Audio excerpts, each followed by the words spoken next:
I want to thank the members of the media for joining us. We are going to provide an update on the mass shooting that occurred in Buffalo yesterday. I want to thank Governor Kathy Hochul for her support of this community.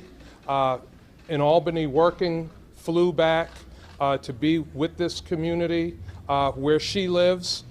We thank her for that. I want to thank New York State Attorney General Letitia James, who was working in New York City and flew here to be with the people of Buffalo. We will hear from them in a moment.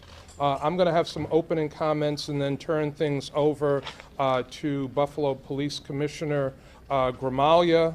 Commissioner Gramaglia will introduce other law enforcement speakers, and then I will come back and introduce the Attorney General and the Governor.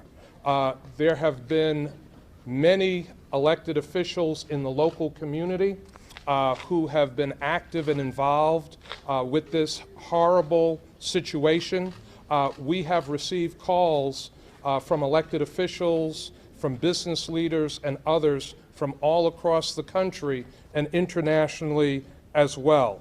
I want to recognize that Congressman Brian Higgins is with us. The U.S. Attorney for the Western District, Trini Ross, is with us. New York State Senator Tim Kennedy, who was on a trip with his family, flew back to be here in Buffalo, is with us. And South District Council Member Christopher Scanlon is with us. As I mentioned, we have heard from a lot of businesses locally and in other places that want to be helpful to the families that have experienced this horrible tragedy. Scott Beeler and West Her Automotive Group have pledged $300,000 for grief counseling and other services for the families of the 10 members of our community that lost their lives in this mass shooting. I want to thank Scott Beeler and West Her Automotive Group for that commitment. Zephyr and Cross Country Mortgage. Zephyr is a new company that will be opening in the city of Buffalo. They have committed $50,000 for the funeral expenses of the 10 members of our community that have lost their lives. All information about how those donations can be processed and how that support can be provided to the families can be accessed through the mayor's office by calling 716-851-4841. This assistance is only for the affected families, the 13 people who have been shot, and sadly, the families of the 10 people who lost their lives. Now, for a more detailed and updated law enforcement briefing, I'm going to ask Joseph Gramaglia, the Buffalo Police Commissioner, to provide that briefing and introduce other members of law enforcement. Thank you, Mayor. Thank you, Governor. Thank you, everybody here. So first, again, we'd like to extend our condolences to the families of those that have been affected, the TOPS community, the Buffalo police community, and the entire city of Buffalo community. We all feel this as a whole. This is going to be a very lengthy investigation. Last night, we completed the process with the medical examiner's office on identifications and, more importantly, family notifications. We had a family reunification center, and we were able to provide all those notifications so that they can begin the grieving process. As we said, this is going to be a very lengthy investigation. There are warrants that have been obtained. There are warrants that will continue to be obtained both on the state and the federal levels. We'll be looking at extensive digital platforms, computers, phones, cameras, and anything else that comes into play in this investigation. The crime scene is still being held, and it will be held for as long as we need it. The FBI is bringing in specialized equipment to help process that scene. This is a very significant coordinated collaborative effort with the state police, the FBI, the sheriff's department, everybody else involved in this process. The evidence that we have uncovered so far makes no mistake that this is an absolute racist hate crime. It will be prosecuted as a hate crime. This is someone who has hate in their heart, soul, and mind, and there is no mistake that that's the direction that this is going in. This will be completely geared toward securing a conviction for this individual. Our detectives, agents, deputies, everybody standing before you will work this tirelessly for as long as it needs to go, and it's done by a person, again, who does not live in our community, who brought this kind of hate to our very close-knit Buffalo community. We will not tolerate this. We will stand tall against it. We will rebound against it. We will show how strong we are, and all the members of our police department, the sheriff's department, the FBI, the state police will continue to fight hate on a daily basis. Thank you. We're going to introduce Sheriff John Garcia. We have Special Agent in charge of the Buffalo office also, Steve Belongia. We have the ATF represented as well. So, Sheriff. Thank you, Commissioner Gramaglia. As Sheriff of Erie County, I just want to say that on behalf of myself, our office, and the residents of Erie County, our condolences go out to the victims, the families, and the entire community. I'm not going to mention this individual by name. He doesn't deserve that. We should never mention his name. As far as we're concerned, he is inmate control number 157103. I could confer, I could state this, that he is in our custody. He will remain in our custody until further notice. Because of his actions yesterday, taking the assault rifle and putting under his chin, he's on suicide watch. So he's on direct observation from our deputies, video surveillance, and he is in a unit which is separated from all other incarcerated individuals. His travels throughout the facility will be by himself, and along with 2 deputies and a sergeant. And he will be treated as everyone else is treated within the Erie County Holding Center, humanely, with respect. And he will receive the correctional health and the mental health that is needed. I believe the narrative should be the actions taken yesterday by the Buffalo police officers, Erie County Sheriff's deputies, FBI agents, that this shooting started at approximately 2:30 p.m. And 5 hours later, this individual is in custody and arraigned and behind bars. The bravery by the Buffalo police officers to engage an individual with a vest, an assault rifle, with handguns, I could just not say enough about their actions. I can't say enough about our retired fellow colleague, Aaron Salter, who confronted this individual to save the lives of others, and may he rest in peace, Aaron Salter. We will move forward. This individual came from outside the community. This is not the city of good neighbors. Moving forward, as the mayor said, a lot of people have reached out to the mayor's office, as they have reached out to the Erie County Sheriff's Office to see what they could do, how they could donate to the families, how they could pay for the funerals. This is what our community is all about. This is Buffalo. This is Erie County. Hate has no place in our county, in our state, in our nation. This was pure evil by one individual. And I know that this community is going to come together stronger than ever, more united than ever, because we are Buffalo and we are one. God bless the victims, their families, and this entire county. Thank you. Steve Belongia from the FBI. On behalf of the FBI, I'd like to offer my condolences once again to the families and the victims who were viciously attacked yesterday.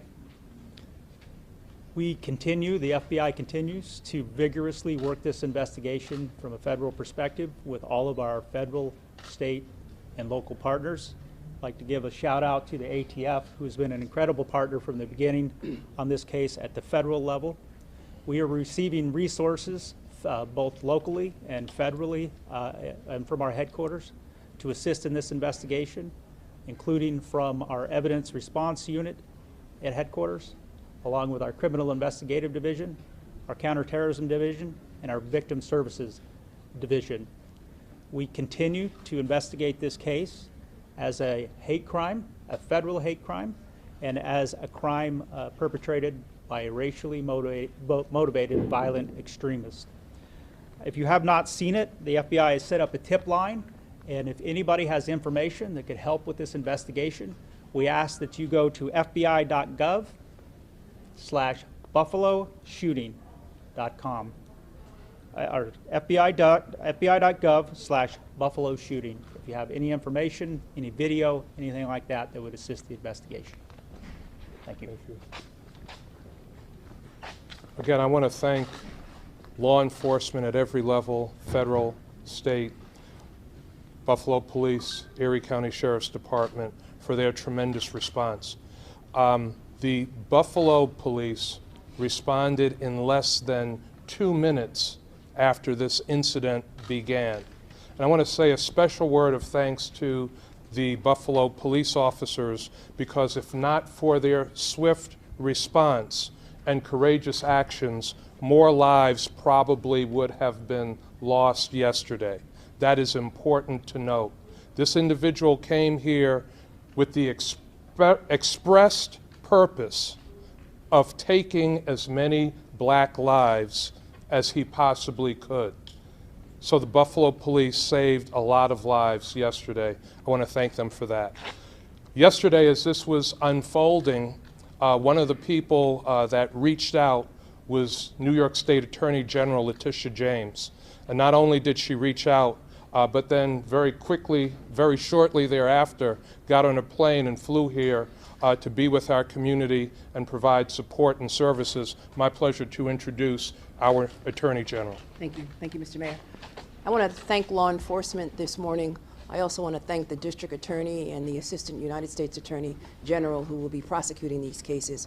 I want to thank DA Flynn and, of course, the Assistant United States Attorney General for the Western District, Ms. Trini Ross, for all that they are doing. I know that they will bring the full weight of the United States of America to bear justice and to bring justice on behalf of this community, which is in mourning right now, in pain, and in desperate need of healing. I had the opportunity to attend a number of churches this morning, and I heard about the victims. I heard about the senior citizen who planted trees on her block.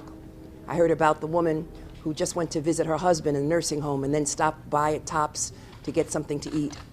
I heard about the young gentleman who worked in the office of Senator Kennedy, who survived, who was shot through the neck, and who God's basically spared his life. I heard about countless number of victims this morning. I held in my arms a young lady who worked at Tops, who was so afraid that she was about to die, who witnessed the bloodshed, who shaked and quivered in my arms this morning, who was afraid for her community, but afraid also for herself. This event will not define Buffalo. This event will bring Buffalo residents together. This event was committed by a sick, demented individual who has fueled a daily diet of hate. So let us now tamper down our comments, all of us. Let us make sure that we have standards in journalism. Let us make sure that we investigate social media, and my office will be focused on doing that, as we have been doing for the last few months. And let us come together as one, and let us put aside any differences, and let us all stand and remember the words of Dr. King, that love, only love, will overcome hate. Thank you, Mr. Mayor. Again, when this incident was unfolding, we heard very quickly from our governor, Kathy Hochul. Governor was working in Albany and dropped what she was doing to get back to this community as quickly as possible. She has been a source of strength and support. It's my pleasure and privilege to introduce Governor Kathy Hochul. Thank you, Mayor, for demonstrating the leadership that our community needs at this time. You've been phenomenal in your approach and the passion, but also the intellect that you've brought to this process, which begins with the healing process now. I also want to lend my voice to those who are just absolutely in awe of what the Buffalo Police Department did yesterday. Right now, President Biden is addressing the nation, talking about the fallen police officers who lost their lives over the past of the last year. That knowledge is seared in my mind to know that these individuals put on a uniform every single day, as do law enforcement all over our state police officers, individuals in small towns and large. And they are so heroic with the time it comes, but they deserve our respect at all times. And I want to just give my gratitude to the Commissioner, to your members, as well as everyone who stepped up. I also want to thank our Attorney General. I have such confidence in her ability to bring the full weight of the law to bear in all cases involving hate crimes and other crimes. And I've just referred to her office a further investigation, working with our hate crimes task force to make sure that we ferret this out at all levels and continue working together, investigating this wherever it may happen. We don't know whether there's other people who are now going to be inspired, which is exactly what this cruel, depraved person intended. If you read the manifesto, he intended to make sure that other people would see what happened in real time here, so they would consider other acts as well. That's what has to shut down right now. And to listen to the FBI, hearing that there is now a website, the Buffalo shooting, that just sort of struck me. Now we're known as the place of the Buffalo shooting. We are so much more than that. This state is magnificent, but this is my hometown. People know I know this neighborhood. This is my community. These are my friends. So we will be known perhaps temporarily as the place of the Buffalo shooting, but I want our place in history to be the place of the last mass shooting in this country. And working together, we will achieve that. Bringing to bear all the resources we have, whether it's smarter gun laws in our nation, and I continue to call on Washington to do just some basic things like we've done here in the state of New York. I also call on the Supreme Court, which is actually considering rolling back some of the protections that we put in place here to protect New York citizens from gun violence. We encourage them to just leave the law alone, but we'll find out soon where they're headed. But also the social media platforms, those companies, we're going to be sitting down and having a conversation very soon about, are they doing everything they humanly can? Are they putting in place human intellect as well as algorithms to identify when this hate speech occurs? I also want to make a couple of announcements about the incredible support, the outpouring of support that has come to these families who we mourn. Our hearts break for them, but also people all over want to share their love with us as well. And so I was in contact with Reverend Al Sharpton, the head of the National Action Network. There's an office here in Buffalo. He wanted to make sure I told the community that they want to pick up all the funeral costs for these families. They want to make sure that they don't have these fraudulent GoFundMe sites that are often set up in these circumstances. And so we'll be getting information out about that incredibly generous offer, and we thank Reverend Al for that. Also, we want to make sure that our state resources are being deployed effectively. Our Office of Victim Services, I've identified $2 million that'll go directly to support these families and whatever they need, so they'll be contacted by our members as well. We have counselors available 7 days a week at our New York Project Hope Line, which is a phone number people can call if they just need to talk to somebody, if you don't want to go in person, if you just want to talk about what this has done to your sense of security, if you need that extra help from a mental health counselor. And also we have a separate fund that goes to communities that are affected by gun violence overall, communities that need that sense that they're going to be okay. And I want to make sure that all of our state resources are available for that as well. One last area that is also of concern to me is the access to food in this neighborhood. We now have a food desert. So we are in touch with Uber and Lyft, and they have offered to take people from these zip codes if they need to go to a grocery store in another area, because a lot of people in this neighborhood, they walk to the grocery store. They don't have transportation. So to those families, we'll be reaching out and making sure the information is there on how to get access. And I thank Uber and Lyft for providing these resources, as well as I understand that this is a crime scene, but as soon as we can get this store open, available to the neighborhood, is going to be critically important to the well-being and the sense of getting back to normal. So I ask our law enforcement partners to understand that this community does not have a lot of options. This neighborhood does not have a lot of stores to go to. We want to make sure that their lives, the disruptions that were so, the disruption of yesterday does not continue day after day. It was a constant reminder of what pain this community just endured. So I thank everyone. We're going to continue to be issuing information as we get it, but I want to thank the community for stepping up. This is what Buffalo does. This is what New York State does. We step up. And to anyone else, and this is my last message, anyone else who dare break the security that every citizen is entitled to make them feel victimized, you've just picked a fight with 20 million New Yorkers, because we will continue to stand up, because an attack on one is an attack on all. And this was no other way to describe it than white supremacy terrorism. It's racism, it's hatred, and it stops right here in Buffalo. This is the last stop you're going to have, because we are coming after you. Thank you. A couple of other points before we open up for questions. The governor mentioned crisis services and the importance of grief counselors. All of us went to church together this morning. The governor, Attorney General James, Congressman Higgins, Senator Kennedy, and I, and we got to see some of the grief that is in this community, some of the raw emotion and pain and anguish that people are feeling. Also available, Erie County Executive Poland Cars has set up grief counseling at the Johnny B. Wiley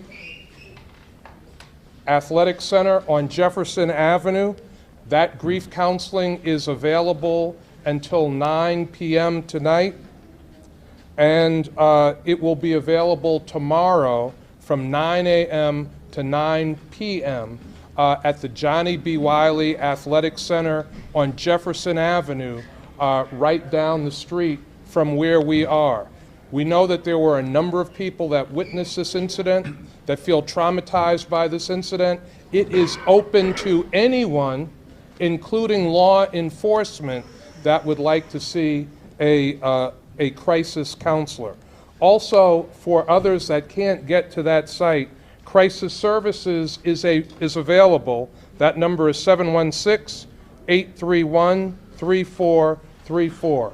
Just as I conclude, want to mention that we have been joined by Maston District Council Member Ulysses Wingo, Niagara District Council Member David Rivera, and Buffalo Urban League President and CEO Thomas Buford, other members of the Buffalo Urban League, and the Urban League Crisis Services team that has been in the community over the last 24 hours. Again, we are Buffalo strong. We will pull together as a community, and as we grieve and as we express our deepest and most heartfelt prayers to the families of those who lost loved ones, we as a community will rise again stronger than before. We'll open up for your questions. Mr. Gramaglia, you mentioned that there are state and federal warrants going out. Who are they for and what are they regarding? Right now, warrants are being obtained for his home. Warrants are being obtained for the vehicle. A warrant was executed on the vehicle. Again, there's social media platforms, there's a computer, telephones, and then any other digital footprints that might come along, or digital technologies. So are there any other individuals that you're looking into? At this point, the investigation is showing that he did this by himself. We are, again, looking into some other aspects that we're not going to get into. I'm not going to share at this point. But this was a lone act here, but we are looking to anything that comes up. CNN over here. Commissioner, I'm wondering if you can give us a timeline. You know, you said this morning that he was here previously.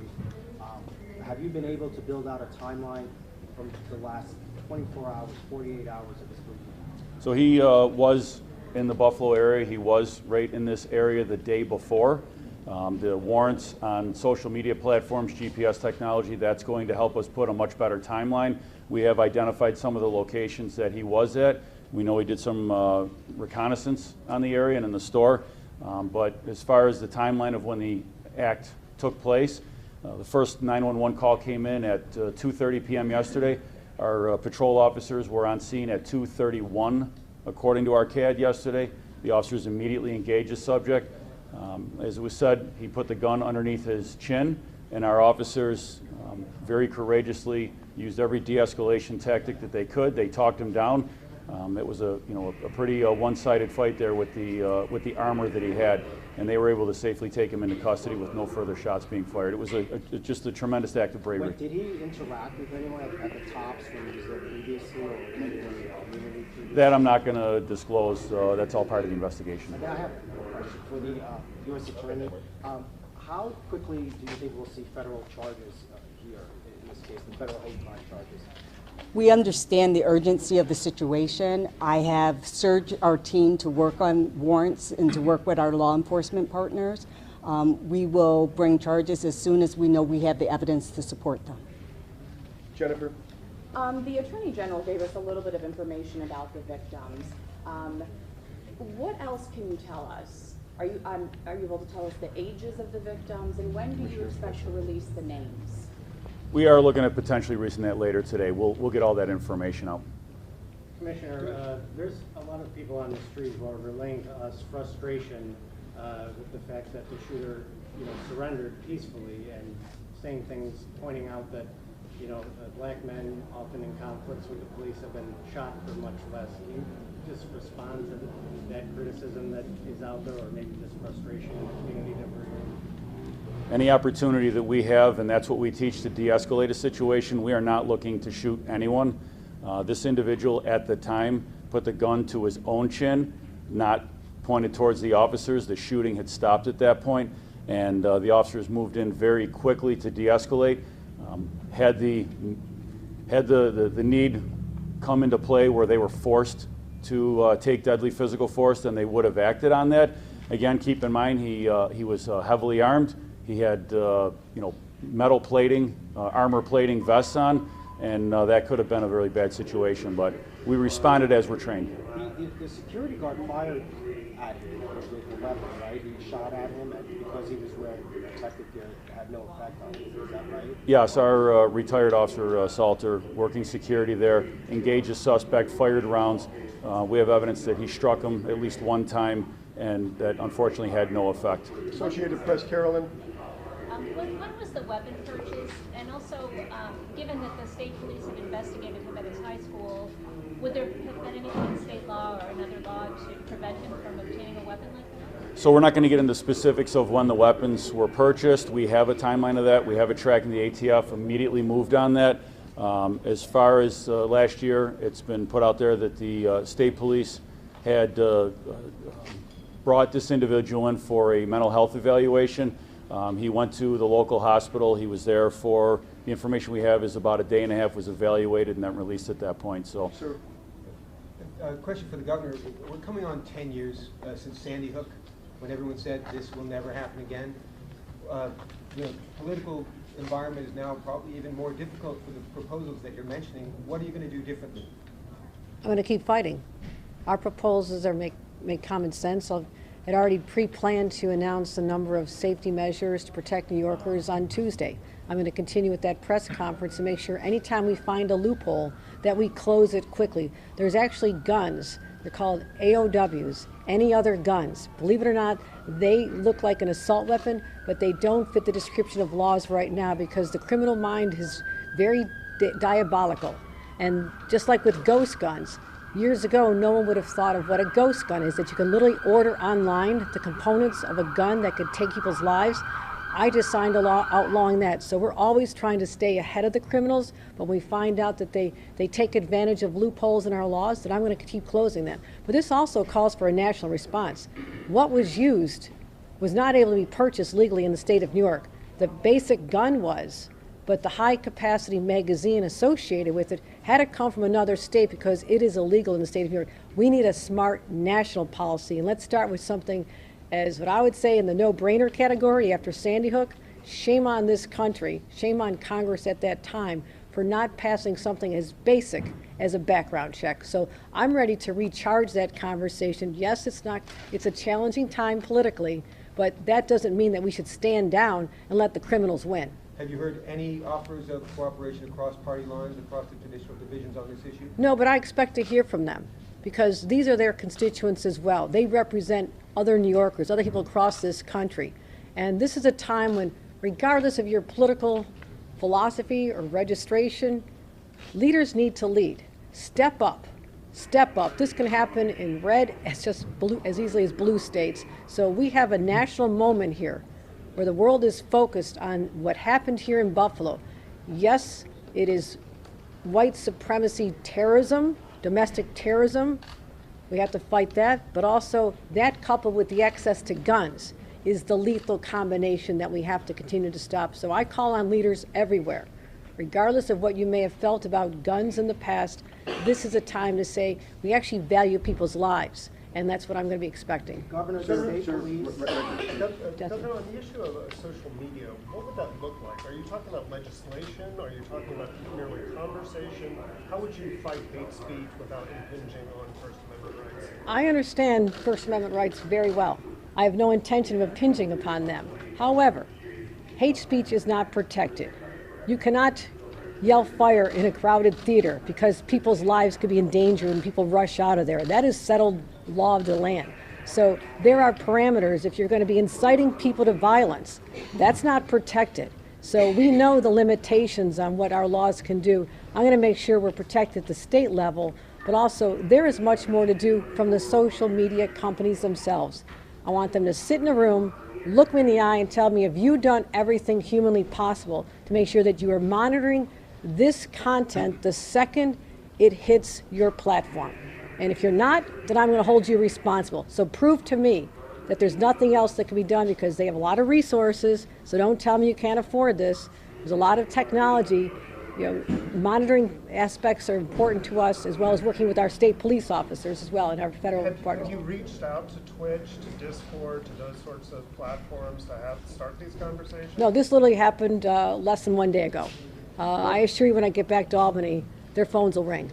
Governor, I need to follow up on this. The fact that this individual, we're now learning, was brought in, was questioned, the state police brought him in, there was a mental health evaluation, yet he was still able to get his hands on these weapons. Again, we're seeing signs of indications that there was perhaps something going on in this person's life, and yet no one was able to stop it. How concerning is that to you? I'm very concerned about this. Obviously, this happened before I was governor, but I'm still going to find out what happened and when it happened, and how we don't exactly know how all the weapon components were attained. As I mentioned, the most lethal part of the gun, the high-capacity magazine, was not legally purchased in the state of New York. So obviously a law was broken in order to either purchase that or to transport it across state lines. So we have a lot more information to find out. 3 more questions, right there. To follow up on that for the FBI, if this kid was brought in by state police and he was evaluated and he was making these comments online, did he slip through the cracks or was he on radar?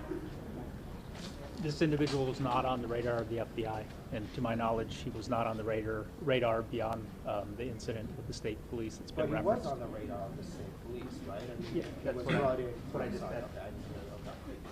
If I could speak to that real quick. I think this is an important point. Yeah. It is. So Yeah. the individual was brought in for a mental health evaluation. He was evaluated and then he was released. As far as when we say on the radar, there was nothing picked up on the state police intelligence, nothing that was picked up on the FBI intelligence. Nobody called in, nobody called any complaints. You monitor any social media. There's a lot of people in this world that use social media. As the governor said, as the mayor said, social media companies have to be able to monitor keywords that might pick up on something that can then notify us. But anybody that might have been monitoring an individual social media also has a responsibility to notify law enforcement. Anytime any of these law enforcement agencies are notified that there might be something, we investigate it, and we can take it as far as we can take it, but at the very least, we'll put somebody on notice that we're aware of what they're saying. It may not be a violation of law, but we certainly like to make sure that they are put on notice by law enforcement. Are we good on this topic? Jennifer? This is for Governor Hochul. You had mentioned earlier, obviously high-capacity magazines are illegal in New York State. You had alluded to earlier, perhaps this may have come from Pennsylvania. Have you had any conversations with Governor Wolf or the Pennsylvania State Police? No, I mentioned Pennsylvania only because it is literally 10 minutes from the accused, the perpetrator's home, so I just mentioned Pennsylvania. I don't know that, I don't have evidence that it came from Pennsylvania, but I will say that is the reason why I established months ago a 9-state gun interdiction task force, because there is an iron pipeline of guns coming up from Tennessee, from Georgia. We trace them. I know exactly where they're coming from. They come in from Pennsylvania. Think about how easy this is. Someone wants to traffic in guns and lead them to the streets of the Bronx or Brooklyn or Buffalo or Rochester. All they have to do is go to a gun show in Pennsylvania or another state, load up their trunk with these weapons, whether it's the magazines or the weapons themselves, drive them up, try to evade interdiction, and to start selling them on our streets. That's why I have a gun task force where we're starting to share, for first time ever, between 9 states, all the information we're collecting about other activities. So we've already identified cases where guns are being trafficked here. We're talking to those states as well. So we'll find out, we'll know the origins of this particular, the component parts that led to the slaughter on the streets just a few blocks from here. But we have a larger problem than just that. These guns are coming and these parts are coming from all over the country into New York State. All right, is there a few questions left? Any for law enforcement? Yes, for law enforcement. You mentioned that there may have been some interaction between the suspects and the community in the days leading up to the shooting. Can you share any more details about what that sort of interaction may have looked like? So what I said is if there was interaction, I'm not going to confirm that there was or there wasn't. Then we will continue to investigate that. Our homicide detectives will engage in interviews.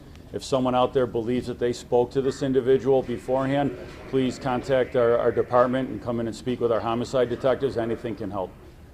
Yes, yes. Commissioner, you mentioned that he was here yesterday for reconnaissance. Was that the first time that you know of that he was here in Buffalo, or had he been there in the past? So it was the day before, on Friday. Yesterday was the day that the incident occurred. We have no knowledge, we have no information at all that he was here in Buffalo any time before this. It appears right now as we stand that Friday was the first day that he would have been here. And I recognize the accused is 18 years old, but are his parents cooperating with police? Have you spoken to them? State police and FBI are at his house. They've spoken with the parents. From what I've been told, they're absolutely distraught and devastated, cooperating, but as I said, the state police and FBI are handling that part of the investigation down in that part of the state. Commissioner, over here, a follow-up on the mental health. And I'm sorry if I'm being dense, but just to be clear, so the mental health evaluation was related to the threat at the high school? And when was that? And when was that? That was back in June of last year. So June of last year, he makes a threat at the high school. He's brought in by state police for a mental health evaluation at that point. Yeah, from what I have, it was a generalized threat, not a specific threat directed at a specific place or person. Based on a I'm sorry? Was it a racist threat? No, it was not. The state police responded. They investigated, they interviewed the subject, and they felt it was appropriate at that time to have that individual brought in for a mental health evaluation. The state police did their job to the fullest that they could at that time. And this was in Conklin, this was in Binghamton, where did that down in his hometown area, in his home district. Thank you, everybody. Has that manifesto been authenticated by? We have it. We're not going to comment any further on that, but we have it's being evaluated at all levels of government. Thank you. Go ahead. Just one weapon so far that's been seized? There were 3 weapons. There were 2 in the car and 1 in his possession. What were the 2 in the car? One was a rifle, 1 was a shotgun. And it was a Bushmaster that he committed the crime with? He had an AR-15. Thank you, everyone. Thank you. Appreciate it. Thank you. Thanks, Mayor.